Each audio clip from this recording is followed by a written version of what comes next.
तो मैंने यहाँ पर हेडिंग डालता हूँ type of brick, type of brick, type of brick.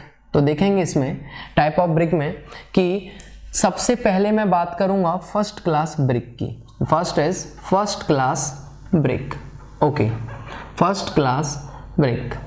तो देखिए फर्स्ट क्लास ब्रिक क्या चीज है, नाम से पता चल रहा है कि इसकी क्वालिटी हाई होने वाली है। सिंपली इसका नाम पता चला है, इसकी क्वालिटी हाई होने वाली है। तो अब पहले मैं आपको बताता हूं कि फर्स्ट क्लास ब्रिक होती क्या है, फिर एक एक पॉइंट के बारे में अपन डिस्कस करेंगे। देखिए जो सबसे अच्छी क्वालिटी की जो ब्रिक मानी जाती है वो आपकी है फर्स्ट क्लास ब्रिक। सबसे अच्छी क्वालिटी की जो ब्रिक है that is of first class brick. अब बात यह आती है कि फर्स्ट क्लास ब्रिक को कैसे पहचाना जाए कि ये फर्स्ट क्लास की ब्रिक है, उन चीजों के बारे में अपन डिस्कस कर रहे हैं। तो 2-4 पॉइंट जो इंपॉर्टेंट हैं वो मैं आपको बता देता हूं, जिनको अपन देख के ही पहचान सकते हैं कि एक ऐसी ब्रिक जिसका हर जगह से जितना भी उसका क्रॉस सेक्शन है, उस हर एक क्रॉस सेक्शन एरिया को देखने पर उसका एक साइज एकदम प्रॉपरली रेड कलर होना चाहिए, उसका साइज एकदम प्रॉपर होना चाहिए, साथ में उसके कॉर्नर्स ज्यादा शार्प नहीं होने चाहिए। एक्स्ट्रा जो आपके देखे होंगे एजेस कई बार निकले रहते हैं, जिनकी वजह से हमारे जब अपन फिनिशिंग दे रहे होते हैं अपने स्ट्रक्चर को,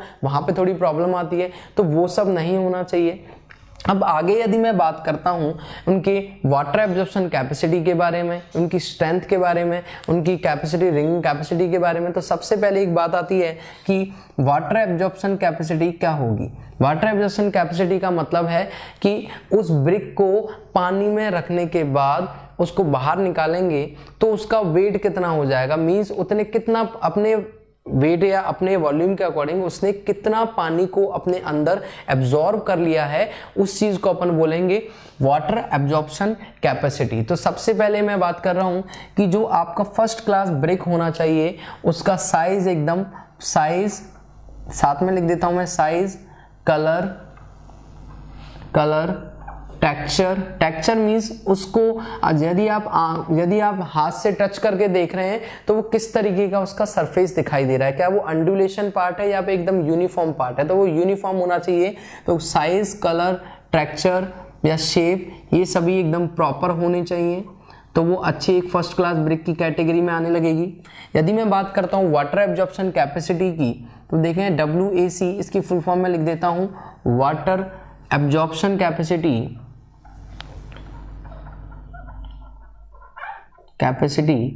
तो देखिए वाटर एब्जॉर्प्शन कैपेसिटी क्या होती है फर्स्ट क्लास ब्रिक की, यदि मैं बात करता हूं तो कि अगर फर्स्ट क्लास ब्रिक को मैं पानी में 24 घंटे के लिए रख देता हूं और 24 घंटे के बाद इस ब्रिक को जब मैं निकालूं तो इसका जो वेट होगा वो जब मैं कंपैरिजन करूंगा कि टोटल पहले जो इसका वेट था वो कितना था और अब इसका वेट कितना है, उसका कंपैरिजन करके जो परसेंटेज आएगी वो परसेंटेज कभी भी 20 से ज़्यादा नहीं होनी चाहिए। मीन्स कि यदि एक फर्स्ट क्लास ब्रिक को मैं 24 घंटे के लिए पानी के भरे हुए बर्तन में रख दूं और 24 घंटे के बाद जब मैं उसको निकालूं तो मुझे ये मिलना चाहिए कि एक फर्स्ट क्लास ब्रिक कभी भी अपने वॉल्यूम या अपने वेट के 20% से ज़्यादा पानी को नहीं सोखनी चाहिए, नहीं एब्जॉर्व करनी चाहिए। यदि वो 20% से ज़्यादा एब्जॉर्व करती है तो फर्स्ट क्लास ब्रिक की कैटेगरी में नहीं आ सकती। तो यदि मैं बात करता हूँ, देखिए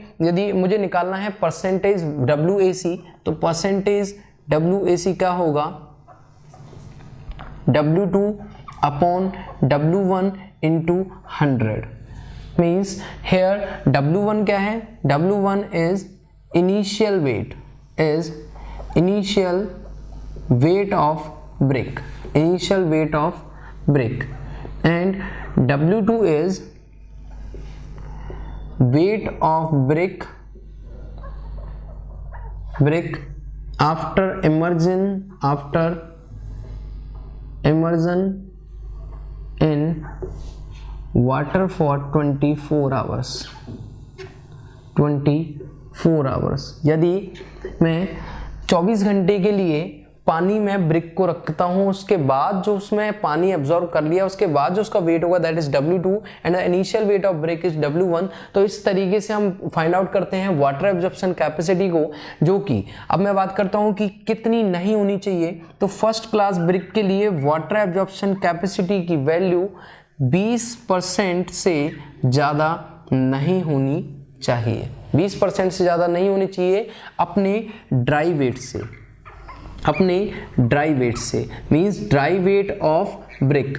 जो ब्रिक का ड्राई वेट था मीन्स जो इनिशियल वेट था, देखिए ब्रिक का जो इनिशियल वेट होगा that is dry weight of brick. तो ड्राई वेट ऑफ ब्रिक के 20% वैल्यू से ज़्यादा पानी को कभी भी फर्स्ट क्लास ब्रिक नहीं एब्जॉर्ब करनी चाहिए। यदि वो करती है तो वो फर्स्ट क्लास ब्रिक की कैटेगरी में नहीं मानी जाती है। ओके, तो ये आपका ड्राई वेट ऑफ ब्रिक के केस में हुआ। यदि मान लीजिए यदि मैं बात करता हूँ, यदि ये सैचुरेटेड केस में बात करूँगा तो WAC for first class brick should not be greater than 16% for saturated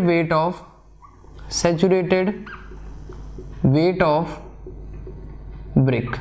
तो यदि ब्रिक में पहले से कुछ मॉइस्चर यदि प्रेजेंट है, देखिए कोई जो फर्स्ट क्लास ब्रिक है वो मैक्सिमम कर तो 20% ही सकती है। यदि उसमें पहले से 3-4% मॉइस्चर मौजूद है तो इसका मतलब ये हुआ कि अब वो 16 में से 3-4% ऑलरेडी उसके पास है, तो बच्चा कुछ 15 या 16% वो अब एब्जॉर्व कर सकती है।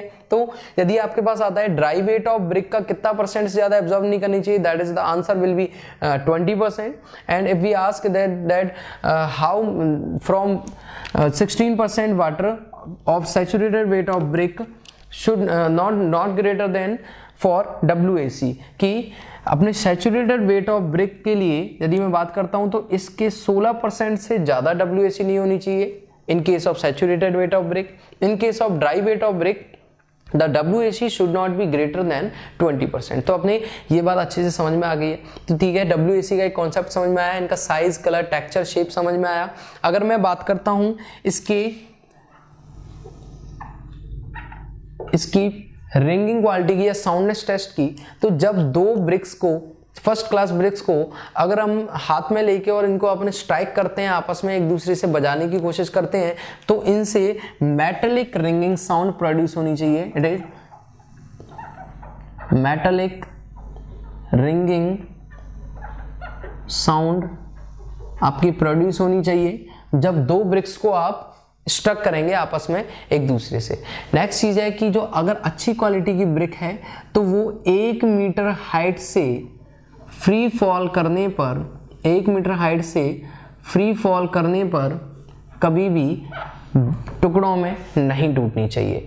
यदि मैं किसी ब्रिक को 1 मीटर हाइट से फ्री फॉल कर रहा हूं तो वो कभी भी यदि टुकड़ों में नहीं टूट रही है तो उसको हम क्या कहेंगे, उसको हम अच्छी क्वालिटी की ब्रिक कहेंगे, फर्स्ट क्लास अच्छी क्वालिटी की ब्रिक कहेंगे। इवन कोई भी ब्रिक जो अपन यूज ले रहे हैं वो कभी भी 1 मीटर हाइट से गिराने पर ब्रिक अपने पीसेज में नहीं टूटनी चाहिए। यदि मैं बात कर चुका हूँ, WAC बात कर चुके हैं अपन, मेटलिक साउंड के लिए साउंडनेस टेस्ट बात करते हैं कि यदि दो अच्छी ईंटों को, दो फर्स्ट क्लास ब्रिक को यदि मैं आपस में स्ट्रक करता हूं तो वो आपस में मेटलिक रिंगिंग साउंड यदि प्रोड्यूस करती हैं तो वो फर्स्ट क्लास ब्रिक की कैटेगरी में आती हैं। यदि मैं फाइनली इनकी स्ट्रेंथ के बारे में बात करता हूं तो strength of first class brick, strength of first class brick, तो आप याद रखेंगे, ये काफी इंपॉर्टेंट क्वेश्चन है। इट इज 10.5 न्यूटन पर mm स्क्वायर, 10.5 न्यूटन पर mm स्क्वायर। यदि मैं इनको kg अपॉन सेंटीमीटर स्क्वायर में फाइंड आउट करता हूं तो it is 105 kg upon centimetre square. तो आपके समझ में आया है अच्छे से कि फर्स्ट क्लास ब्रिक में कौन कौन सी चीज़ें हमें मौजूद होंगी तो हम उसको फर्स्ट क्लास ब्रिक कहेंगे। अच्छे से इनका proper shape, size, colour, texture सब प्रॉपर होना चाहिए। वाटर एब्जॉर्प्शन कैपेसिटी जो आपका होता है वो सैचुरेटेड के केस में 60% से ज़्यादा नहीं होनी चाहिए और ड्राई वेट के केस में 20% से ज़्यादा नहीं होनी चाहिए। दो ब्रिक्स को बजाने पर आपस में मेटलिक रिंगिंग साउंड प्रोड्यूस करनी चाहिए। 1 मीटर की हाइट से गिराने पर पीसेज में नहीं टूटनी चाहिए। एंड फर्स्ट क्लास ब्रिक की जो स्ट्रेंथ होती है वो 10.5 न्यूटन पर mm स्क्वायर आपकी होती है। तो इस चीज़ को आप याद रखेंगे। तो अपन जब फर्स्ट क्लास ब्रिक के बारे में डिस्कस कर चुके हैं, अब अपने को समझना है सेकेंड क्लास ब्रिक के बारे में। तो देखें, सेकेंड क्लास ब्रिक के लिए मैं बात कर लेता हूं यहीं पर एक बार इसको मिटा के कि यदि आपकी सेकंड क्लास ब्रिक है, सेकंड क्लास ब्रिक, तो वहां पर WAC की जो वैल्यू होगी वो आप सैचुरेटेड वेट के लिए आप कहीं कोई नहीं पूछेगा आपसे, आप याद रखें इसको डायरेक्टली कि सेकंड क्लास ब्रिक के लिए वाटर एब्जॉर्प्शन कैपेसिटी की वैल्यू 22% से ज़्यादा नहीं होनी चाहिए। ये थोड़ी कम अच्छी क्वालिटी की ब्रिक होती है, तो इसलिए ये 22% तक पानी को सोख सकती है इवनली। वैसे पानी को यदि सोख रही है कोई ब्रिक तो वो अच्छी क्वालिटी की नहीं है, वो नहीं सोखनी चाहिए, क्योंकि यदि बारिश पड़ेगी या अपने स्ट्रक्चर में कभी वाटर की कुछ क्वांटिटी होगी, इंक्रीज होगी, तो उस जगह पर अपनी जो ब्रिक्स हैं वो वाटर को एब्जॉर्ब करेंगी, लेकिन वहाँ पर नहीं करनी चाहिए, क्योंकि वाटर को एब्जॉर्ब करने से अपना स्ट्रक्चर जो है वो आगे जाकर कहीं ना कहीं फेल होने की कैटेगरी में पहुँच चुका होगा। तो अपन समझ चुके हैं कि सेकेंड क्लास ब्रिक के लिए वाटर एब्जॉर्प्शन की जो कैपेसिटी है वो 22% से ज़्यादा नहीं होनी चाहिए। दूसरी चीज़ कि इनका शेप भी कंपैरेटिवली, देखिए फर्स्ट क्लास ब्रिक के इतना अच्छा नहीं हो सकता, लेकिन फिर भी इनका शेप भी एकदम प्रॉपर, इनके जो पोस्चर्स हैं, जो इनका टेक्सचर होगा वो एकदम प्रॉपर होना चाहिए, इनका कलर भी एकदम प्रॉपर होना चाहिए। लेकिन कुछ क्राइटेरिया जो एकदम फिक्स हैं कि इनसे ज़्यादा नहीं होना चाहिए, वो आपको हमेशा फॉलो करने पड़ेंगे कि 22% से ड्राई वेट ऑफ ब्रिक के 22% से ज़्यादा इसका WAC नहीं होना चाहिए। यदि मैं बात करता हूँ इनके, यदि दो सेकेंड क्लास ब्रिक को मैं आपस में स्ट्रक करता हूँ, बजाता हूँ, तो हमेशा उनसे मेटलिक रिंगिंग साउंड ना आकर उनसे मेटेलिक साउंड आनी चाहिए। उनसे metallic sound means first class brick में मेटेलिक रिंगिंग साउंड होती है और यहाँ पर आपकी मेटेलिक साउंड आती है। और सेम चीज़ की 1 मीटर हाइट से गिराने पर वो ब्रिक कभी भी टूटनी, पीसेज में टूटनी नहीं चाहिए।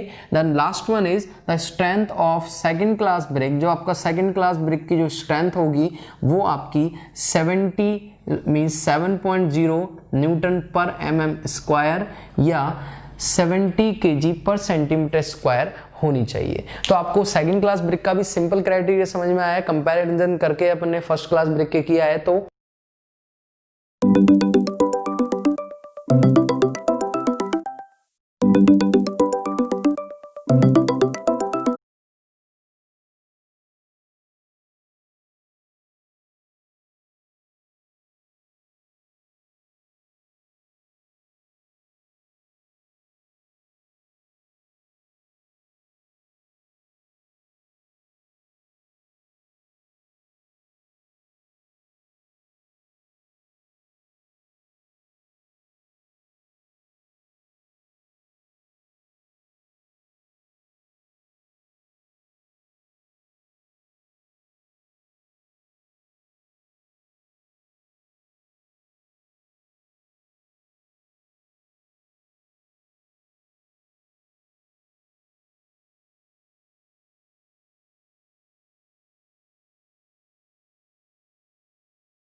टूटनी तो ये भी नहीं चाहिए, लेकिन यहाँ पर चांसेस कहीं ना कहीं 1 मीटर हाइट से गिराने पर पीसेज में टूटने के होने लग जाते हैं। And the last one is the strength of strength of third class brick is 3.5 Newton पर mm स्क्वायर और 35 kg पर सेंटीमीटर स्क्वायर। तो ये आपके सामने तीनों ही ब्रिक्स के बारे में अपन डिस्कस कर चुके हैं अच्छे से।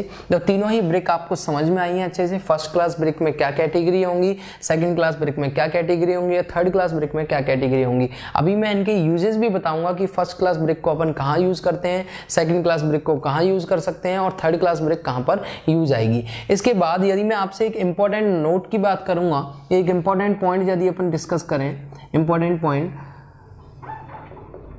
उसमें मैं आपको पहले पढ़ा रहा हूं पीला ब्रिक, दैट इज पीला ब्रिक। तो समझेंगे पीला ब्रिक सिंपली यदि आप एक एग्जाम में आता है और आप नहीं जानते तो मैं आपको एक बार समझाता हूं कि पीला ब्रिक क्या होता है। तो पीला brick generally less burned brick are called पीला ब्रिक। जो आपकी कम पकी हुई ईंटें होती हैं उनको अपन पीला ब्रिक कहते हैं। पीला ब्रिक वो ब्रिक होती हैं जो कम पकी हुई होती हैं, दैट आर कॉल्ड पीला ब्रिक। अब बात आती है कि इन पीला ब्रिक्स का हम मैसनरी में यूज नहीं कर सकते हैं, मैसनरी में यूज नहीं कर सकते, इसको अपन नहीं कर सकते हैं। तो मैसनरी में यूज नहीं कर सकते तो भाई कहीं तो यूज करेंगे। तो मैंने आपको सीमेंट में पढ़ाया था पोजोलैनिक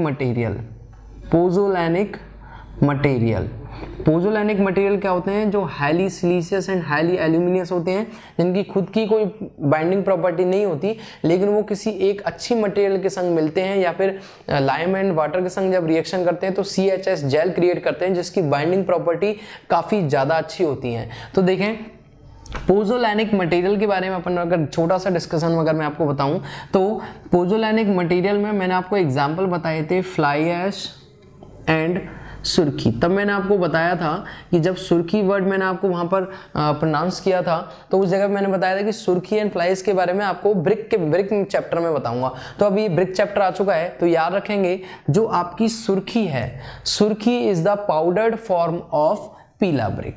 तो आपके समझ में आ चुका है कि जो आपका पीला ब्रिक है उस पीला ब्रिक की जो पाउडर्ड फॉर्म है उसी को अपन सुर्खी कहते हैं। तो इसका काम अपन देख सकते हैं, पीला ब्रिक का काम किस जगह पर आता है, सुर्खी बनाने के काम में आता है, लेकिन इसको मैसनरी वर्क में अपन कभी भी काम में नहीं ले सकते हैं। मैसनरी जो वर्क होंगे आपके उनमें हम पीला ब्रिक को काम में नहीं लेंगे, जबकि सुर्खी बनाने के लिए, और सुर्खी काफी जगह पर जैसे मान लीजिए आपका सीमेंट ही देख लीजिए, PPC सीमेंट बनाने में आपके काम में आ जाती है। दूसरा जो इंपॉर्टेंट नोट में जो आपकी जो ब्रिक है that is Jama brick, JHAM, Jama brick. तो एक ऐसी ब्रिक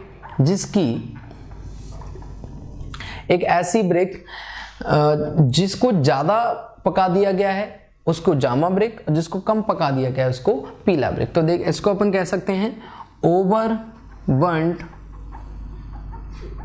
ब्रिक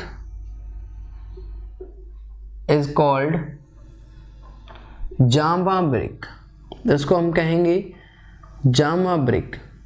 सिंपली समझ में आ चुका होगा कि ज्यादा पकी हुई ईंट को अपन कहेंगे जामा ब्रिक, कम पकी हुई ईंट को अपन कहेंगे पीला ब्रिक। तो देखें इसको अपन अंडर समझने के बाद ये देखते हैं कि इसका यूज कहाँ किया जाएगा। तो याद रखें कि इसका यूज हम करते हैं एग्रीगेट ऑफ कंक्रीट की फॉर्म में। तो इसका यूज करेंगे अपन finding the aggregate for concrete. Concrete के लिए जब एग्रीगेट की रिक्वायरमेंट होती है तो अपन जामा ब्रिक को टुकड़ों में तोड़कर यूज में ले सकते हैं, या फिर कई बार आपने देखा होगा फाउंडेशन में भी टूटी हुई ब्रिक्स के टुकड़ों का यूज किया जाता है। तो अपन इसको कह सकते हैं कि फाउंडेशन में भी अपन जामा ब्रिक का यूज करते हैं। अब बात आती है कि ये दो ब्रिक, स्पेशल ब्रिक मेरे को पढ़ाने का कॉन्सेप्ट तो आपको समझ में आ ही गया कि मैं क्यों पढ़ा रहा हूँ इनको, कि क्योंकि इनका यूजेस है कि कम पकी ईंट को पीला ब्रिक, ज्यादा पकी ईंट को जामा ब्रिक, एंड किसका यूज कहाँ पर होगा। अब बात आती है कि दोनों ही ब्रिक्स का, यदि मैं यहाँ पर एक इंपॉर्टेंट फैक्टर और आपको बताता हूँ तो ना तो पीला ब्रिक और ना ही आपका Jama brick, Jama brick, both are not used in brick masonry। तो ब्रिक मैसनरी में आपकी दोनों ही ब्रिक्स, टाइप ऑफ ब्रिक्स आपकी काम में नहीं आती हैं। नेक्स्ट चीज कि मैसनरी में जो ब्रिक काम में आती हैं, फिर भाई उनका क्राइटेरिया क्या है। तो याद रखेंगे मैसनरी में जितनी भी ब्रिक्स काम में आती हैं उन सभी ब्रिक्स का यदि मैं क्राइटेरिया देखूंगा तो उनकी स्ट्रेंथ हमेशा 3.5 न्यूटन पर mm स्क्वायर से ज़्यादा होनी चाहिए। किसके लिए? फॉर ब्रिक मैसनरी के लिए। यदि मुझे ब्रिक मैसनरी में अपनी ब्रिक को यूज करना है तो उसकी मिनिमम स्ट्रेंथ 3.5 न्यूटन पर mm स्क्वायर होनी ही चाहिए, तभी मैं उसको ब्रिक मैसनरी में यूज कर सकता हूं, अदरवाइज मैं यूज नहीं कर सकता। इसी वजह से पीला ब्रिक एंड जामा ब्रिक को मैं रिजेक्ट कर देता हूं, इनको मैं ब्रिक मैसनरी में यूज में नहीं लेता हूं। अब देखिए अपने पास टाइप ऑफ ब्रिक्स के बारे में यहाँ पे भी इंट्रोडक्शन पर को मिल चुका है। अपन टाइप ऑफ ब्रिक और कंपोनेंट ऑफ ब्रिक पढ़ चुके हैं, इंट्रोडक्शन, साइज वगैरह सब कुछ चीजें अपन पढ़ चुके हैं। अब मैं बात करूंगा आगे जो अपना ब्रिक चैप्टर है इसमें कि ये टेस्ट जो होंगे आपके वो कौन कौन से होंगे। तो सबसे पहले मैं बात करूंगा आपके फील्ड टेस्ट की, देन उसके बाद मैं आपके बात करूंगा डायमेंशन टेस्ट की, then after that I will discuss about manufacturing of brick. Okay, तो देखें एंड लेबोरेटरी टेस्ट के अकॉर्डिंग आप कहेंगे सर लेबोरेटरी टेस्ट, देखिए लेबोरेटरी टेस्ट के अकॉर्डिंग जो कंप्रेसिव टेस्ट होता है वहां के लिए जो आपने रिजल्ट्स थे वो मैंने आपको अभी first class, second class brick, third class brick में आपको बता ही दिया है। वाटर एब्जॉर्प्शन कैपेसिटी का जो टेस्ट रिजल्ट होंगे वो मैं आपको यहाँ पर डिस्कस कर चुका हूँ। तो जो मोस्ट ऑफ फेवरेबल जो आपके टेस्ट हैं वो मैं आपको यहाँ पर ऑलरेडी डिस्कस कर चुका हूँ first class, second class, third class, पीला एंड जामा ब्रिक्स के अंदर। तो अब देखें अपन आगे अब देखते हैं कि फील्ड अगर बात करूंगा टेस्ट ऑफ ब्रिक, तो जो सबसे पहला अपन पार्ट ले रहे हैं दैट इज फील्ड टेस्ट। तो देखिए फील्ड टेस्ट बहुत सिंपल और बहुत जनरल है कि जो टेस्ट मैंने आपको first class, second class and third class को ब्रिक्स के बारे में डिफरेंशिएट करते हुए समझाया था, उन्हीं को डिफरेंशिएट करते हुए मैं आपको ये समझा रहा हूँ कि देखिए सबसे पहले मैं बात कर रहा हूँ कि यदि किसी भी एक ब्रिक को मुझे डिस्कस करना है, यदि किसी एक ब्रिक को मुझे अच्छे से समझना है कि इस फील्ड में वो कितनी ज़्यादा अच्छी होनी चाहिए, तो उसके लिए सबसे पहली बात होती है कि उसका प्रॉपर शेप होना चाहिए। तो सबसे पहली बात अगर मैं बात करूँ कि फील्ड में क्या क्या टेस्ट होंगे, सबसे पहला उसका शेप होगा कि एक ब्रिक का प्रॉपर शेप होना चाहिए, जो शेप उसके लिए स्पेसिफाइड है, जो रिकमेंडेड है, उस शेप में वो है या फिर नहीं है। दूसरी चीज उसका साइज, जो प्रॉपर आईएस रिकमेंडेशन या फिर आईएस कोड भी आगे डिस्कस करूंगा किस आईएस कोड के अकॉर्डिंग इसकी स्ट्रेंथ कहाँ तक होती है, कहाँ तक जाती है, या बाद में आपको स्पेशल टाइप ऑफ ब्रिक जैसे कि फायर ब्रिक या फिर जिसको हम रिफैक्ट्री ब्रिक भी कहते हैं, तो उनके बारे में मैं आगे डिस्कस करूंगा। तो देखें सबसे पहले शेप, साइज इनके बारे में तो है ही। नेक्स्ट जो चीज है कि इसका प्रॉपर साइड पे आप अगर देख रहे हो तो इसका कलर भी डिस्कस कर सकते हैं कि इसका प्रॉपर कलर होना चाहिए। साइज तो हो ही गया, शेप तो हो ही गया, लेकिन इसका प्रॉपर रेडिश कलर भी होना चाहिए। नेक्स्ट चीज कि जब इसको अपन देख रहे हैं कि एक पहली बात इसके जो नेक्स्ट अगर मैं बात करूं कि इसके कॉर्नर्स कभी भी टूटे हुए नहीं होने चाहिए, corners extra projection sharp corners नहीं निकले होने नहीं चाहिए, जिससे कि आपको क्या होगा जब फिनिशिंग टाइम आएगा तो उस जगह पे काफी ज्यादा प्रॉब्लम होगी। ठीक है, इसके अलावा यदि मैं किसी ब्रिक को 1 मीटर की हाइट से गिरा रहा हूं तो कभी भी पीसेज में नहीं टूटनी चाहिए। तो ये भी आपके समझ में आ गया। यदि मैं आगे बात करता हूं कि इसकी वाटर एब्जॉर्प्शन कैपेसिटी इसकी कैटेगरी के अकॉर्डिंग एकदम परफेक्ट होनी चाहिए। इसके अलावा भी बहुत सारे फील्ड टेस्ट में आप देख सकते हैं कि फील्ड में आप वाटर एब्जॉर्प्शन कैपेसिटी वगैरह, शेप, साइज, जितने भी आप टेस्ट हैं वो सारे के सारे आप फील्ड में इनको करके देख सकते हैं। अब बात आती है कि ये फील्ड टेस्ट, वही टेस्ट के बारे में वापस से रिपीट कर रहा हूं, बस आपको एक जनरल बेसिक के लिए बताना था कि फील्ड में आप कैसे टेस्ट करोगे कि मेरी ब्रिक अच्छी क्वालिटी की है या बेकार क्वालिटी की। लेकिन इन चीजों को मैं पहले से ही डिस्कस कर चुका हूं, कहां पर आपका first class, second class and third class के अंदर, कि वाटर एब्जॉर्प्शन कैपेसिटी क्या होती होती है वो अच्छी होनी चाहिए, किसके लिए कितनी होनी चाहिए, या फिर आपका जो फील्ड टेस्ट के अकॉर्डिंग जो मैं आपको चीज़ें देख रहा हूँ कि कलर कैसा होना चाहिए, शेप कैसा होना चाहिए, कॉर्नर्स टूटे हुए नहीं होने चाहिए, या फिर जो ड्रॉपिंग हाइट है इसकी, जो फ्री फॉल अगर मैं करता हूँ 1 मीटर हाइट से तो ये टूटना चाहिए या पीसेज में नहीं टूटना चाहिए, कितनी फ्री फॉल हाइट होनी चाहिए इसकी। तो इन सारे डिस्कशन को हम कर चुके हैं, वही इसके फील्ड टेस्ट होंगे। यदि मैं अब इसकी बात करता हूँ डायमेंशन टेस्ट के बारे में, तो देखें बहुत ही ज़्यादा इंपॉर्टेंट है आपका कौन सा, डायमेंशन टेस्ट। देखेंगे अपन, इट इज डायमेंशन टेस्ट। तो देखें सिंपली डायमेंशन टेस्ट आपका क्या है कि मान लीजिए कि आपको पूरे डायमेंशन का एक टेस्ट लेना है कि फुल टोटली डायमेंशन में आपको जो रैंकिंग दी गई है, जो ग्रेड अपन को स्पेसिफाइड करनी है वो किस तरीके से करूंगा, तो वो आपका डिसाइड होगा डायमेंशन टेस्ट से। तो सबसे पहली जो क्वेश्चन है एग्जाम में यदि आपसे पूछने वाला एक क्वेश्चन होगा तो डायमेंशन टेस्ट में कितनी ब्रिक्स का यूज किया जाता है, तो याद रखेंगे 20 ब्रिक्स का आप यूज करेंगे फॉर डायमेंशन टेस्ट। तो डायमेंशन टेस्ट में आप 20 ब्रिक्स का यूज करते हैं।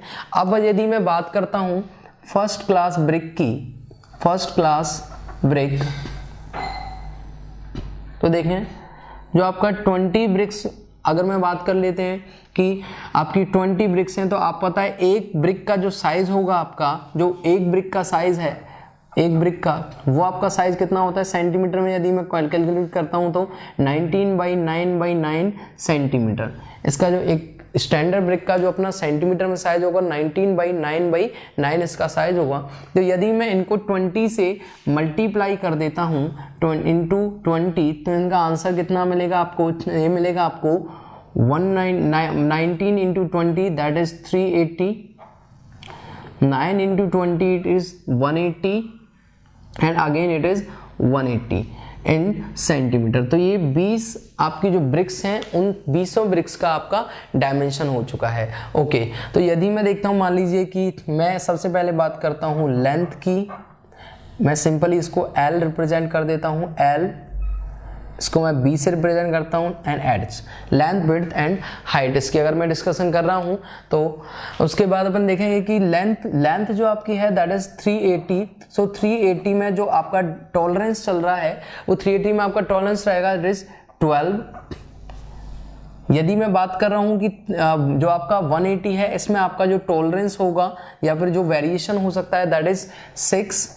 एंड यदि मैं बात कर रहा हूँ आपके हाइट में दैट इज 180, सो इसमें भी आपका टॉलरेंस कितना हो सकता है, 6 हो सकता है। तो यदि मैं बात करूंगा कि किन के रिजल्ट्स जो निकले हैं तो वो कहाँ से कहाँ तक हो सकते हैं, तो आप देख सकते हैं कि 380 में यदि मैं +12 करता हूँ तो यही वैल्यू आगे जाकर 392 हो जाती है। यदि इसमें से मैं माइनस कर देता हूँ सो दिस वैल्यू इज 368 हो जाती है। ओके, तो आपके समझ में आ गया। आगे मैं बात करूंगा 180 में यदि मैं +6 करता हूं दैट इज 186। यदि मैं it is in centimetre, all dimensions are in centimetre. Okay, तो यदि मैं इसमें से माइनस कर देता हूं तो it is 174, again it is 186 and it is 174। So for dimension test for first class brick is as following we are discussing. And for second and third class brick, यदि मैं बात करता हूं सेकेंड और थर्ड क्लास ब्रिक के लिए, तो यही डायमेंशन आपकी किस तरीके से होगी, तो वहां पर भी आप याद रखेंगे। देखिए मैं एक और टेबल आपके सामने बना रहा हूं, ये सेकेंड और थर्ड क्लास दोनों के लिए होगी। जो आपकी L, B एंड H है उसी सीक्वेंस में मैं रिप्रेजेंट करूंगा इनको। तो जो L है आपकी that is 380, next is 180, the B is 180 and the H is 180 and the tolerance in second and third class brake is 30, it is in 15 and in this it is also 15, plus minus. So variation अगर अपन यहाँ पर variation देखें तो 380 plus 3 okay 410 okay, centimetre में ही ये सारी value चल रही है। और यदि मैं बात करूंगा इनको माइनस मत करूंगा तो 350। ओके, इसमें अगर अपन बात करेंगे it is 195 and it is 165।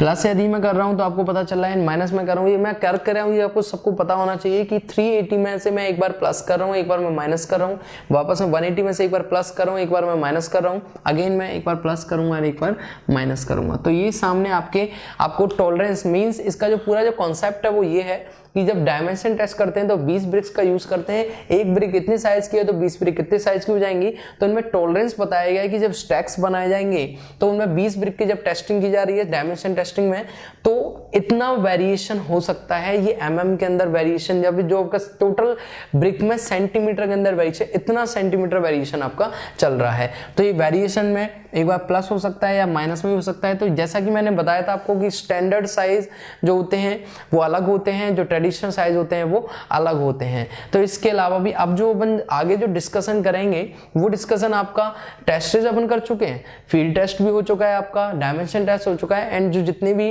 आपके लैबोरेटरी टेस्ट होते हैं उनके बेसिस पर अपन first, second class and third class brick को अपन डिफाइन कर चुके हैं।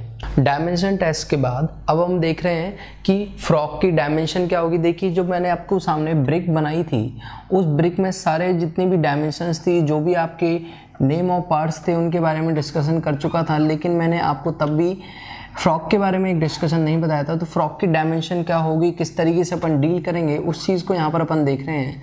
तो मान लीजिए कि ये आपका एक ब्रिक है जिसका ये फ्रॉग पार्ट है और साइड में आपको जो स्ट्रेचर और हेडर हैं उनके बारे में ऑलरेडी मैं आपको डिस्कस कर चुका हूँ। तो देखेंगे ये आपका पार्ट हेडर हो चुका है जो कि अपन पहले डिस्कस कर चुके हैं। ये आपका part, sorry, this part is stretcher, this part is header, this part is frog. अब देखिए सभी डिस्कशन अपन कर चुके हैं that this is 190 mm, it is 90 mm और इट इज 90 mm। तो हम तीनों के बारे में डिस्कस कर चुके हैं। अब बात आती है फ्रॉग की। तो देखेंगे जो फ्रॉग का डायमेंशन होता है वो कुछ अलग अलग तरीके से, अलग अलग बुक्स में कुछ अलग अलग दिया हुआ है। तो मैं उसको कुछ इस तरीके से रिलेट करूंगा कि आपके एग्जाम के अकॉर्डिंग दोनों या दो या तीन ऑप्शन जब भी आएंगे तो आप उनमें कभी कंफ्यूज नहीं हो पाएंगे। तो देखें, अगर मान लीजिए कि आपका रेक्टेंगुलर शेप है, मान लीजिए कि जो फ्रॉग है उस फ्रॉग का जो शेप है वो है आपका रेक्टेंगुलर शेप, तो वहाँ पर इस फ्रॉग का size 9 centimetre by 4 centimetre by 1 centimetre होगा। Means this is 9 centimetre, this is 4 centimetre and inside the depth of the frog is 1 centimetre, 1 centimetre. Okay, तो यहाँ पे अपन समझ चुके हैं। तो देखें ये आपका 1 सेंटीमीटर होगा, this is 4 centimetre, this is 9 centimetre. कुछ बुक्स के अंदर इसका जो डायमेंशन, इसका जो शेप है, वो जो साइज है वो 9 centimetre by 4 centimetre into 2 centimetre भी कई बार आपको देखने को मिलेगा।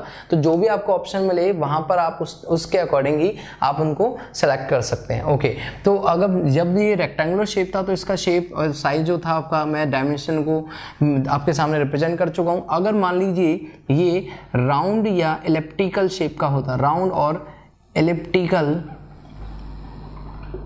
शेप होती यदि आपके फ्रॉक की, तो इसकी dimension 6 centimetre by 4 centimetre by 1 centimetre होती।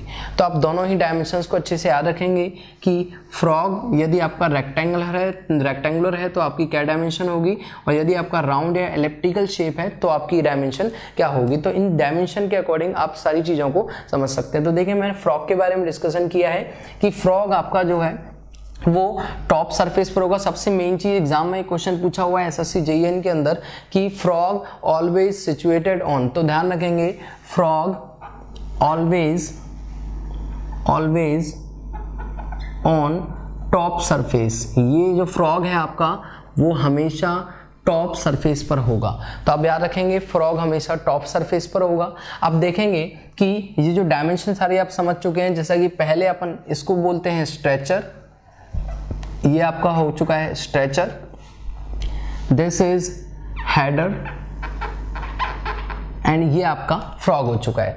तो स्ट्रेचर, हेडर जो और ये फ्रॉग है आपका, इसकी डायमेंशन 190 90 90 अपन ये डायमेंशन भी समझ चुके हैं, साथ में अपन फ्रॉग की डायमेंशन भी अब जान चुके हैं। टेस्टेज वगैरह जितने भी थे वो मैं आपको सामने डिस्कस कर चुका हूँ।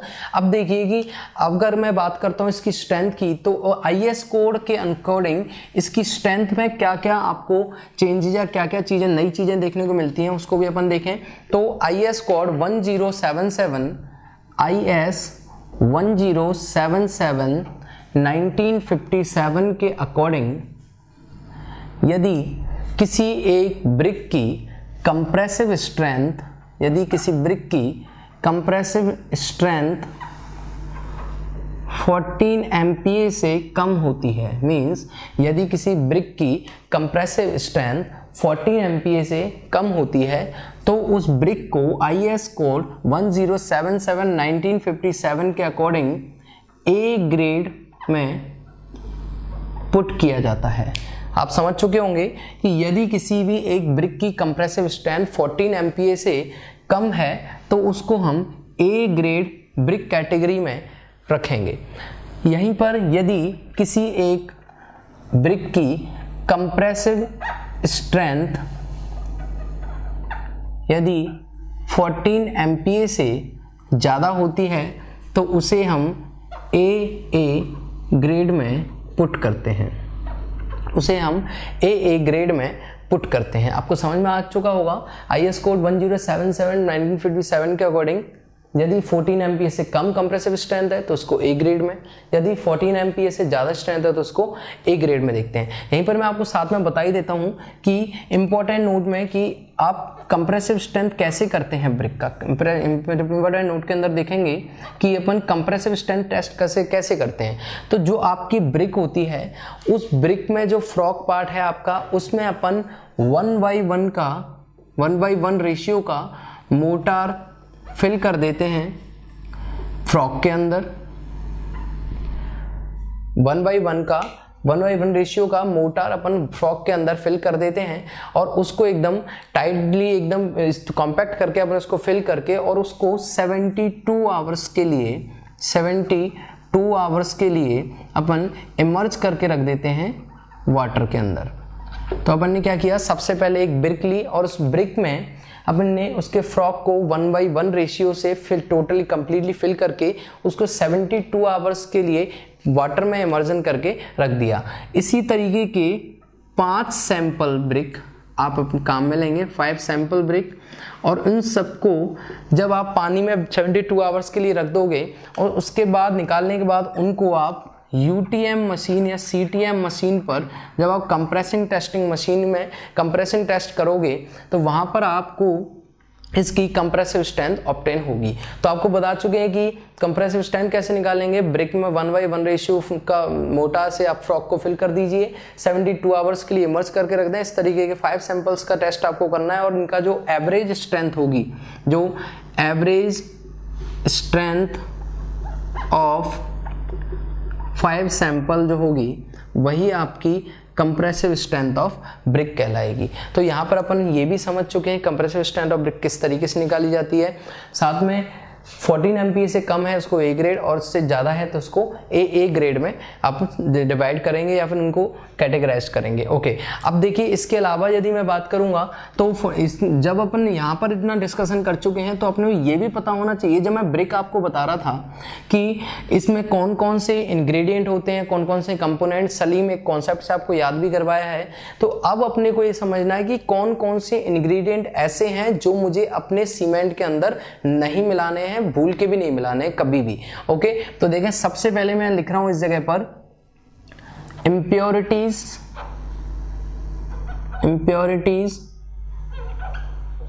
और undesirable component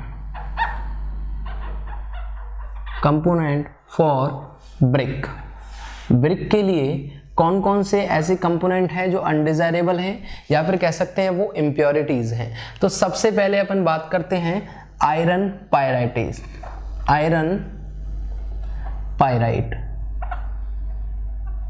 देखेंगे आप आयरन पायराइट जो है आपका, ये आयरन का ही एक फॉर्म है, आयरन के एक और है, आयरन का एक और यानी कि एक आयरन का एक खनिज है। तो अपन बात करेंगे आयरन का ही, आयरन पायरेटिस आयरन की एक फॉर्म है जो कि अपने सीमेंट में अगर मिलती है। ये मैं बात कर रहा हूं ऐसे कंपोनेंट की जो अपने ब्रिक के अंदर नहीं मिलने चाहिए। तो अपनी ब्रिक के अंदर यदि आयरन पायरेट मिलता है, आयरन पायरेट यदि अपने ब्रिक के मटेरियल को मैन्युफैक्चर करते टाइम ये मिलता है, तो ये करेगा क्या, ये क्रिस्टल फॉर्मेशन क्रिएट कर देता है, क्रिस्टल फॉर्मेशन क्रिएट कर देगा आपके स्ट्रक्चर के अंदर। देन क्रिस्टल फॉर्मेशन करने से इससे क्या होगा कि अपना जो ब्रिक है वो ब्रिटल फॉर्म में चला जाएगा और बहुत जल्दी से टूट जाएगा। तो कभी भी अपने ब्रिक अर्थ के अंदर, ब्रिक अर्थ मींस जिस मिट्टी से अपन ब्रिक बनाएंगे उसको ब्रिक अर्थ कहते हैं, तो उसमें कभी भी आयरन पायरेट मौजूद नहीं होना चाहिए। The second one is pebbles, second one is pebbles. तो देखें पेबल्स के लिए कि पेबल्स मीन्स कि मान लीजिए जब आप ब्रिक अर्थ लेके आए हैं और उसको आपने अच्छे से उसकी क्लीनिंग नहीं की है और उसमें बहुत सारे इम्प्योरिटीज हैं, उन इम्प्योरिटीज के साथ साथ उसमें पेबल्स, या आप कह सकते हैं उनको कि लकड़ी के कुछ छोटे छोटे टुकड़े हो सकते हैं, या पेड़ की पत्तियां हो सकती हैं, या उसमें वेजिटेटिव मैटर्स हो सकते हैं, पेबल छोटे छोटे कंकड़ हो सकते हैं। तो उससे क्या होगा, कई जगह प्रॉब्लम आने लगेगी। मान लीजिए मैं बात करता हूँ पहली प्रॉब्लम की, तो वो हो सकती है मिक्सिंग में। जब ये मिक्स होगा, जब ब्रिक अर्थ अपन मिक्सिंग कर रहे होंगे, जब उसको प्रिपेयर कर रहे होंगे, तो वहां पर बहुत प्रॉब्लम होगी उन पेबल्स की वजह से। वहां पर अच्छे तरीके से एक होमोजीनियस मिक्स अपन प्रिपेयर नहीं कर पाएंगे। दूसरी चीज, जब ब्रिक को रॉ मटेरियल बनाने के बाद, मोल्डिंग करने के बाद, जब क्लिन या क्लैंप के अंदर जब उसको बर्न किया जाएगा, क्लिन या क्लैंप दो प्रोसेसेस हैं एक ब्रिक को पकाने की, तो मैं आगे अपन डिस्कस करेंगे मैन्युफैक्चरिंग में। तो मिक्सिंग में प्रॉब्लम आने वाली है, और साथ में जब इसको अपन बर्न करेंगे तो बर्न करने से क्या होगा, जो आपके पेबल्स से छोटे छोटे जो कंकर हैं या फिर आपके वेजिटेटिव मैटर्स या जो लकड़ी के टुकड़े हैं, वो सब के सब क्या करेंगे, एक हीट की वजह से बर्न होने लगेंगे और वहां से वो एस्केप होने लगेंगे। उनकी जो हीट होगी, हीट लॉस ऑफ हीट की वजह से एस्केप होने लगेंगे उस जगह से, और वहां पर क्या होगा, आपको वॉइड्स क्रिएट हो जाएंगे, और वो वॉइड्स काफी ज्यादा आपके लिए हार्मफुल होने वाले हैं, क्योंकि स्ट्रेंथ में उनका बहुत बड़ा रोल होगा, स्ट्रेंथ को काफी ज्यादा रिड्यूस कर देंगे। तो इसीलिए दूसरा, ये बर्निंग में भी प्रॉब्लम करने वाले हैं। Okay, the third impurity is alkalis. बहुत अच्छे से हम जानते हैं एल्कलीज के बारे में, मैं पहले भी बता चुका हूँ। सोडा, पोटास, K2O, इस टाइप के जो जितनी भी इम्प्योरिटीज होती हैं वो सब एल्कलीज के अंडर में आती हैं। तो एल्कलीज भी, ब्रिक्स के अंदर भी एल्कलीज एफ्लोरेंस क्रिएट करती हैं। जैसा कि मैंने बताया था कि एल्कलीज का काम क्या है, कि एल्कलीज सबसे पहले क्या करेंगी कि पानी को एब्जॉर्ब कर लेती हैं। जब पानी अपन में मिलाते हैं मिक्सिंग के लिए, तो एल्कलीज क्या करेंगी, जो ब्रिक अर्थ में जो वाटर है उसको एब्जॉर्ब कर लेंगी। उस ब्रिक अर्थ में वाटर को एब्जॉर्ब करने के बाद जिस समय पर उनको हम अनडिजायरेबल मीन्स की एकदम अनहैपेंड होगी वो चीजें, कि अचानक से क्या करेंगी, सरफेस पर, ब्रिक के सरफेस पर उस पानी को उगल देंगी, उसको लिबरेट कर देंगी। तो वहां पर पैचेस बनना चालू हो जाएंगे और उसकी स्ट्रेंथ में भी कहीं ना कहीं रिडक्शन होने लगेगा। तो अपने पास एक कमजोर ब्रिक बनके तैयार होगी, जो जिसका कारण कौन होगा, एल्कलीज होंगी। तो एल्कलीज जनरली मैं बात करूं तो alkalies leads to staining means patches of grey और white colours, so leads to staining and efflorescence. तो ये क्या करेगा, एफ्लोरेंस या आपके स्टेनिंग की तरफ लीड करेगा, एफ्लोरेंस क्रिएट करेगा अपने स्ट्रक्चर के अंदर। तो अपन ने ये समझ लिया एफ्लोरेंस क्रिएट करेगा। अब मैं बात करता हूं कि चलिए ठीक है एफ्लोरेंस की, तो यहां पर एफ्लोरेंस के कुछ क्राइटेरिया मैं आपको बताने वाला हूं कि एफ्लोरेंस कितने कितने तरीके का हो सकता है। तो देखेंगे, सबसे पहले मैं बात कर रहा हूं कि एफ्लोरेंस ये आपका 3 तरीके का होगा। फर्स्ट मैं बात कर रहा हूं low efflorescence,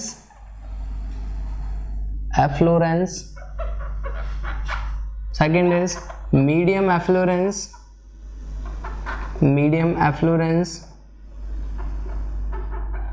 and last is high efflorescence.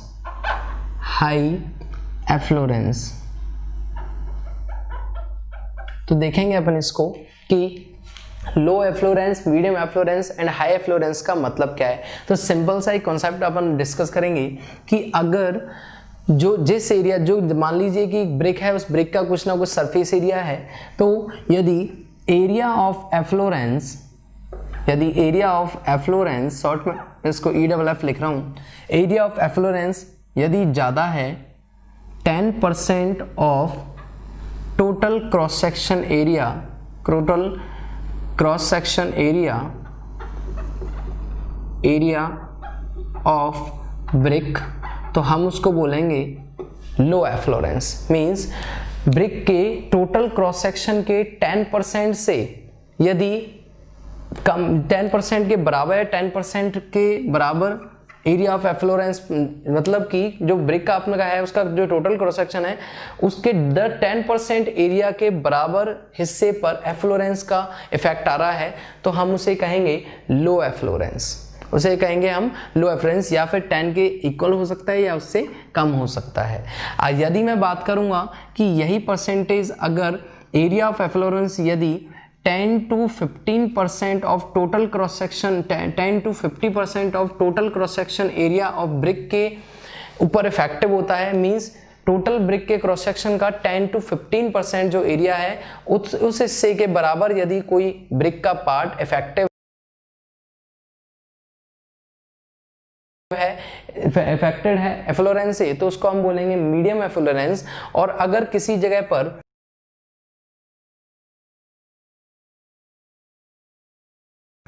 एक ब्रिक का 50% से ज्यादा पार्ट एफ्लोरेंस से इफेक्टिव है, तो उसको हम बोलेंगे हाई एफ्लोरेंस। तो तीनों ही एफ्लोरेंस की डेफिनेशंस आपको पता चली हैं कि लो एफ्लोरेंस क्या होगा, जहां पर 10% of total cross section area जो होगा वो एफ्लोरेंस से इफेक्टिव होगा, जहां 10 to 15 होगा दैट इज मीडियम एफ्लोरेंस, और जिस जगह पर हाई एफ्लोरेंस होगा वहां पर एरिया एफ्लोरेंस से 50% से ज़्यादा अफेक्टेड होगा। तो अपन एफ्लोरेंस के बारे में भी डिस्कस कर चुके हैं। तो कौन कौन सी चीज़ें हमारे लिए हार्मफुल हैं, तो हार्मफुल कंपोनेंट ऑफ ब्रिक अपन डिस्कस कर चुके हैं, iron pyrites, pebbles and alkalies. Alkalies leads to efflorescence and efflorescence are of 3 types, low efflorescence, medium efflorescence and high efflorescence. और इनके बारे में भी अच्छे से मैं आपको बता दिया कि लो एफ्लोरेंस क्या होता है, मीडियम एफ्लोरेंस क्या होता है एंड हाई एफ्लोरेंस क्या होता है। ओके, तो यहाँ पर अपन जो अभी अपन ने जो पढ़ा है, यहां तक अपना एक सेक्शन कंप्लीट होता है, जिसमें मैं आपको इंट्रोडक्शन भी बता चुका हूं, कंपोनेंट ऑफ ब्रिक भी बता चुका हूं, साथ में आपको इनके टेस्ट जो आपके फील्ड टेस्ट हैं या फिर इनकी स्ट्रेंथ के अकॉर्डिंग इनको फर्स्ट, सेकंड, थर्ड कैटेगरी में किस तरीके दिखाया जाता है, या इनके इंपॉर्टेंट फैक्टर्स, जैसा कि मैंने आपको बताया कि IS 1077 1957 के अकॉर्डिंग जो आपके स्ट्रेंथ का जो क्राइटेरिया है 14 MPa से कम होगा तो वो A ग्रेड में, ज्यादा 14 MPa से ज्यादा होगा तो वो A ग्रेड में कैटेगराइज किया जाएगा उसके अकॉर्डिंग। एंड उसके बाद हार्मफुल कंपोनेंट फॉर ब्रिक भी मैं आपको सामने डिस्कस कर चुका हूं with type of efflorescence criteria.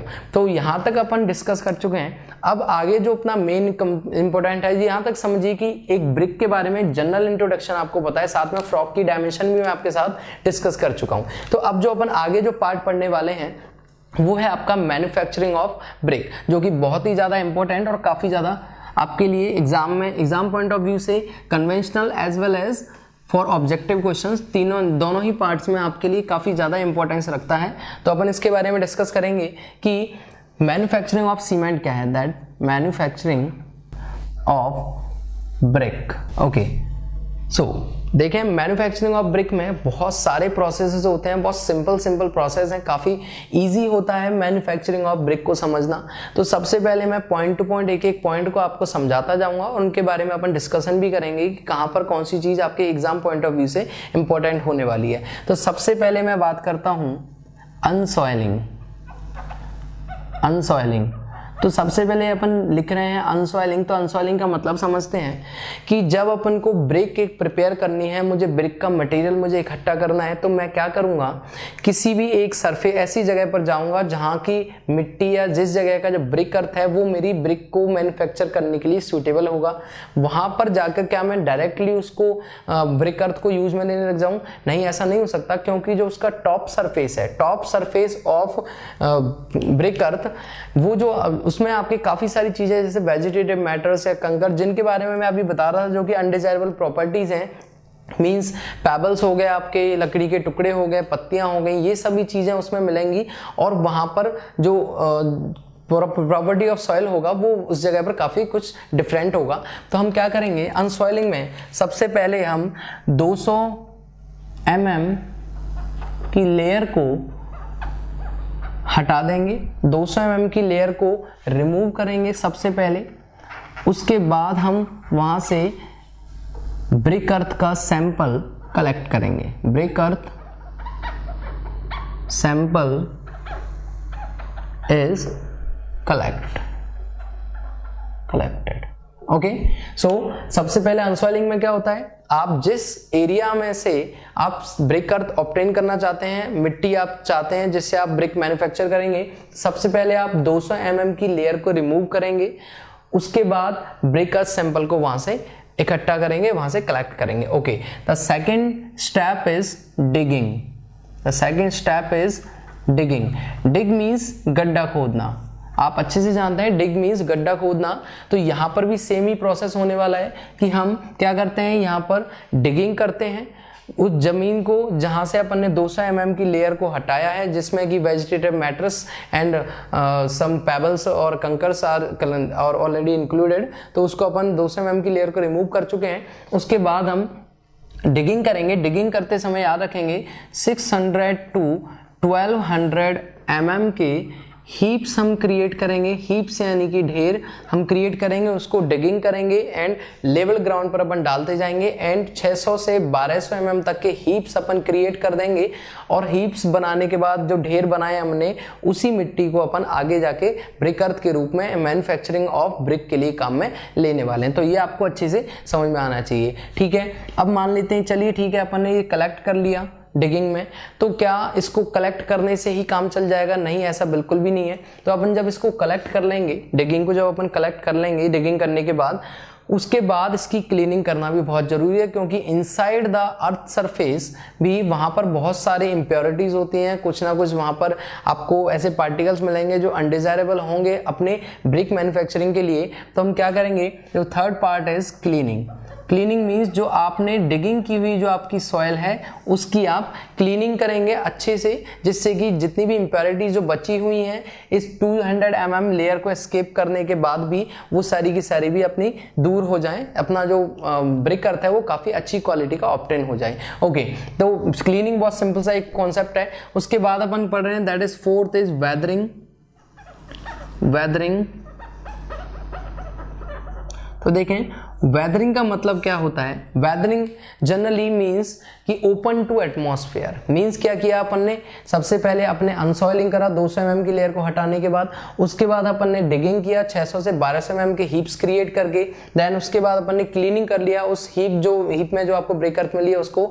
उसके बाद अपन वेदरिंग पे आ गए। वेदरिंग मीन्स इस अब मिट्टी में आपने देखा होगा जमीन से नीचे से जब मिट्टी निकाली जाती है तो उसमें मॉइस्चर कुछ ना कुछ प्रेजेंट होता है। तो उस मॉइस्चर को हम क्या करते हैं, ओपन टू एटमॉस्फेयर या कुछ आर्टिफिशियल तरीके से अपन उसको सुखाना स्टार्ट करते हैं। तो वेदरिंग का सीधा सीधा मतलब क्या है, वेदरिंग मींस इसको हमें ओपन टू एटमॉस्फेयर खुला छोड़ देते हैं कुछ एक दिनों के लिए, जिससे कि ये पूरी तरीके से अच्छे से वेदरिंग इसकी हो जाती है, सीजनिंग इसकी हो जाती है। सीजनिंग मींस इसमें से अब जो पानी की मात्रा है वो मॉइस्चर जो होता है वो उड़ना चालू हो जाता है, लेकिन वेल सीजन होना चाहिए। वेल सीजन मींस जो इसकी फॉलो क्राइटेरिया जो है उनको ये फॉलो करना चाहिए। क्राइटेरिया उन सब के बारे में मैं आगे डिस्कस भी करने वाला हूँ। ओके, तो वेदरिंग मींस इनको ओपन टू एटमॉस्फेयर रख के इसको कुछ दिन के लिए छोड़ दिया जाता है ओपन टू एटमॉस्फेयर, जिससे कि ये नेचुरल फॉर्म में आके और अच्छी एक ब्रिक अर्थ को प्रिपेयर करने में हेल्प करती है। The next point is blending. The fifth point is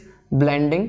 मान लीजिए कि जैसा कि अपन पहले डिस्कस किया था कि सली means silica, alumina, lime, iron oxide, magnesia, 5 इसके कंपाउंड होते हैं। तो अब इनके बारे में डिस्कस कर लिया कि किसकी कितनी परसेंटेज हो जाती है। तो मान लीजिए जो भी आप सॉइल सैंपल या आप ब्रिक अर्थ आप इकट्ठा कर रहे हैं, तो जरूरी तो नहीं कि सारे के सारे जो आपके कंपोनेंट हैं वो उसमें परफेक्ट उसी परसेंटेज में मौजूद हो जिस परसेंटेज में आप चाह रहे हो।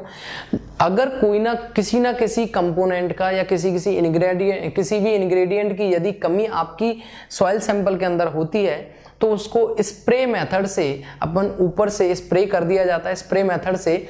तो उस प्रोसेस को हम कहते हैं ब्लेंडिंग। ब्लेंडिंग मींस जितने भी अपने को एक्स्ट्रा इंग्रेडिएंट की आवश्यकता है या फिर अनएप्रोप्रिएट जो आपके इंग्रेडिएंट ऑलरेडी उसमें मौजूद हैं, जो अपर्याप्त मात्रा में हैं, उनको पूरी तरीके से उनके पॉस्चरेशन या फिर आपको न्यूट्रिएंट्स प्रोवाइड कराने के लिए स्प्रे मेथड से जो इंग्रेडिएंट को मिक्स कर दिया जाता है उसे हम कहते हैं ब्लेंडिंग प्रोसेस। ब्लेंडिंग प्रोसेस के बाद जो आपकी नेक्स्ट प्रोसेस है that is sixth process, that is tempering. तो समझेंगे टेम्परिंग क्या होता है। एग्जाम में काफी बार क्वेश्चन पूछता है tempering leads to preparation of clay. Preparation of clay, तो प्रिपरेशन ऑफ क्ले क्या होती है वो देखते हैं।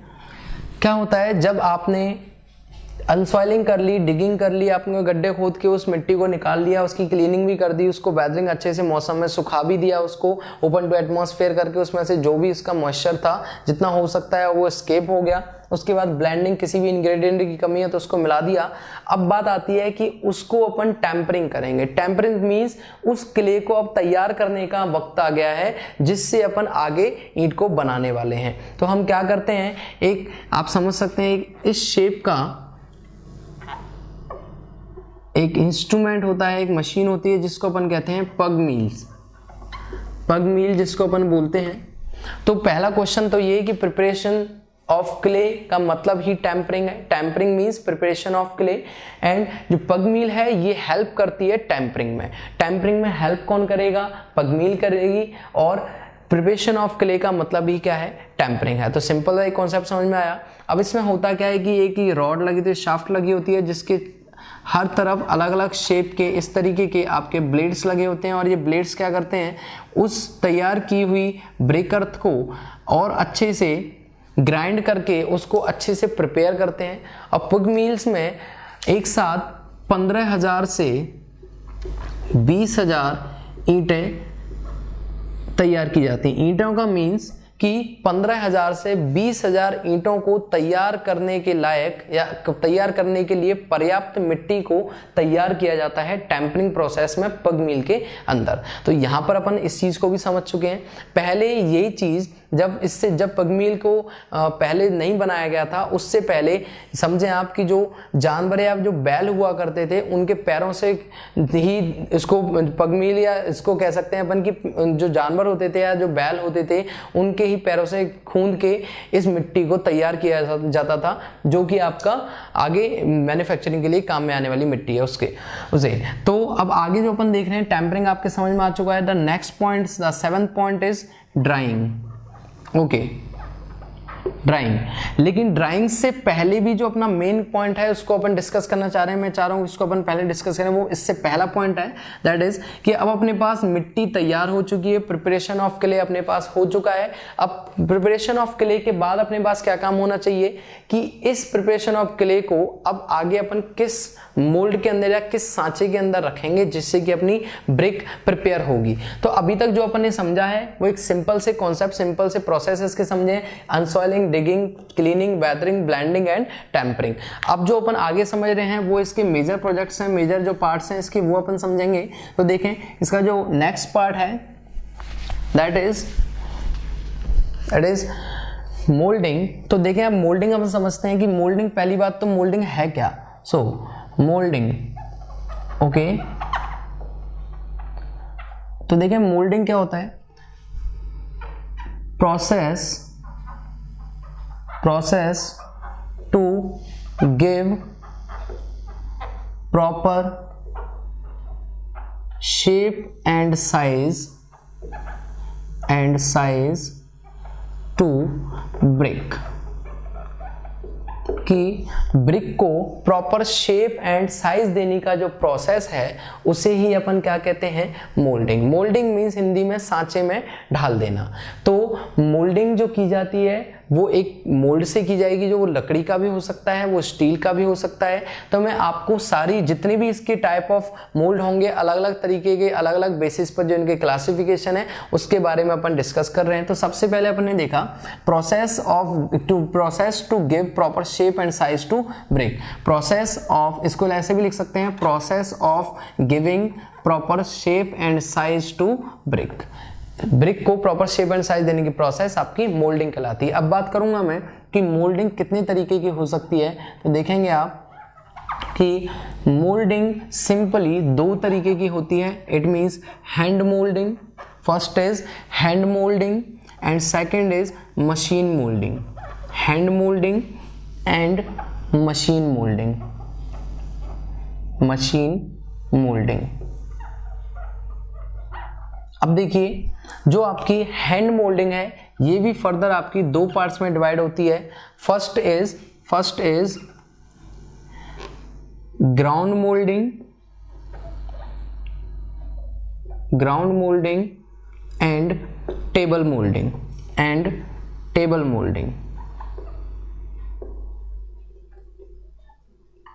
ओके, तो अब इनके बारे में अपन समझते हैं अच्छे से। देखिए, मोल्डिंग का आपको समझ में आ गया कि अब अपनी मिट्टी जो प्रिपेयर हुई है टेम्परिंग प्रोसेस से, अब उसको अपने को सांचों में ढालना है। तो सांचे में ढालने की जो प्रोसेस होती है उसको अपन मोल्डिंग कहते हैं। अब मोल्डिंग के लिए कौन कौन सी प्रोसेसेस हो सकती हैं? तो मोल्डिंग के लिए दो मेथड्स हो सकते हैं। या तो आप उसको हाथ से मोल्ड कर सकते हैं लेबर के थ्रू, लेबर की हेल्प से, या फिर उसको आप मशीन से मोल्ड कर सकते हैं। साथ में हैंड मोल्डिंग के लिए भी आपको दो मेथड्स मिलते हैं, ground moulding and table moulding. Simply समझ में आ रहा है कि ग्राउंड मोल्डिंग में अंडुलेशन होने के चांसेस ज्यादा हैं। तो ग्राउंड मोल्डिंग से अपने को लेस क्वालिटी रॉ ब्रिक्स मिलती हैं, लेस क्वालिटी रॉ ब्रिक्स। तो इससे कम क्वालिटी की या लो क्वालिटी अपन कह सकते हैं, लो क्वालिटी रॉ ब्रिक्स जो कच्ची ईंटें अपने पास बनेंगी सांचे से, वो थोड़ी सी लो क्वालिटी की बनेंगी, क्योंकि ग्राउंड में अंडुलेशन होने के जो चांसेस होते हैं वो ज़्यादा होते हैं। लेकिन टेबल मोल्डिंग जो होती है वो बेस्ट क्वालिटी, या फिर कह सकते हैं अपन बेटर क्वालिटी रॉ ब्रिक्स आपको मिलने वाली है। बेटर क्वालिटी रॉ ब्रिक्स आपको मिलने वाली है। मींस कि जो आपका मोल्ड है, मोल्ड एक सांचा है जो जिसका आकार बिल्कुल ब्रिक के जैसा ही होता है, जिसमें कई जगह पर ऐसा भी होता है कि जो नीचे जो प्लेट होती है वो ऑलरेडी इसमें फिट होती है, या फिर कई बार ऐसा होता है दोनों तरफ से वो खोखला होता है, आप चारों तरफ फ्रेम होता है, और उसको अपन एक साथ ही अपन समझेंगे कि एक साथ कई बार जो आपका फ्रॉग होता है उस फ्रॉग की प्लेट को भी एक साथ, मैं बताऊंगा आगे कि फ्रॉग की प्लेट को क्या कहते हैं। तो उस फ्रॉग प्लेट को आगे लगाकर एक साथ भी मैन्युफैक्चर कर दिया जाता है। या फिर कई बार नीचे आप मोल्डिंग, जब ग्राउंड मोल्डिंग कर रहे हैं तो नीचे स्टील की प्लेट हो भी सकती है, लेकिन आप टेबल मोल्डिंग कर रहे हैं तो जरूरी नहीं कि आपके पास स्टील प्लेट की नीचे जरूरत पड़े मोल्ड के अंदर। तो देखिए, ग्राउंड मोल्डिंग जो है वो ग्राउंड पर की जाती है और टेबल मोल्डिंग टेबल पर की जाती है, सिंपली नाम से पता चल रहा है। लेकिन ग्राउंड मोल्डिंग में लो क्वालिटी रॉ ब्रिक्स कच्ची ईंटें मिलेंगी आपको, और टेबल मोल्डिंग में बेटर क्वालिटी की आपको कच्ची ईंटें मिलेंगी। ओके, तो यहाँ पर मैं अगर आपको बात करता हूँ आउटरन की, या फिर मैं सिंपली बात कर लेता हूँ कि इसका जो टारगेट है, या फिर एक आदमी एक दिन में कितना काम कर पाता है, तो मैं आपको बता देता हूँ। इस जगह पर 750 ब्रिक्स पर डे पर मैन या पर पर्सन, कि एक आदमी ग्राउंड मोल्डिंग के थ्रू लो क्वालिटी की 750 ब्रिक्स को एक दिन में बना सकता है मोल्ड से प्रिपेयर करके। तो आपको ये चीज समझ में आई है। ये टास्क वर्क जिसको अपन बोलते हैं, इसको अपन जनरली टास्क वर्क भी बोल सकते हैं कि ये इसका टास्क वर्क होता है। तो आपके ये चीज समझ में आ चुकी है। चलिए ठीक है, तो आपको हैंड मोल्डिंग के बारे में थोड़ी बहुत नॉलेज हुई। अब साथ में मैं बात करूंगा मशीन मोल्डिंग की। तो देखें, मशीन मोल्डिंग सिंपल सी बात समझ में आ रही है कि एक मशीन ऑपरेटेड सिस्टम है जिसको ऑलरेडी फंक्शंस दिए हुए हैं, उन फंक्शंस के अकॉर्डिंग वो आगे आपको आउटपुट देगी और अच्छे से मोल्ड करके देगी। इसमें हाई क्वालिटी की आपकी रॉ ब्रिक्स मिलेंगी। तो इसकी जो क्वालिटी होगी that is high quality raw bricks. तो आपके हाई क्वालिटी की रॉ ब्रिक्स मिलेंगी इसके अंदर, और सिंपल सी अपन समझ चुके हैं। तो अब आगे जो अपन देख रहे हैं वो ये है कि चलिए ठीक है, हैंड मोल्डिंग हो गया, आपका मशीन मोल्डिंग हो गया, लेकिन क्या मोल्ड का साइज सेम उतना ही होगा जितना कि आपकी ब्रिक का साइज है? तो बिल्कुल नहीं, ऐसा बिल्कुल भी पॉसिबल नहीं है। तो अपन आगे देख रहे हैं कि अगर मोल्ड, देखिए मैं मोल्ड का एक टाइप आपको बता चुका हूं कि मोल्डिंग जो होती है वो दो तरीके की है, आपकी hand moulding and machine moulding. अब मैं आपको बता रहा हूं कि इस मोल्डिंग का शेप क्या होगा, या फिर मोल्डिंग किस किस चीज की बन सकती है, या फिर मोल्डिंग का जो आपका साइज है वो क्या ब्रिक से छोटा होगा या ब्रिक से बड़ा होगा। तो हमेशा याद रखेंगे आप। नेक्स्ट पॉइंट मैं आपके लिए लिख रहा हूं, मोल्ड साइज इज always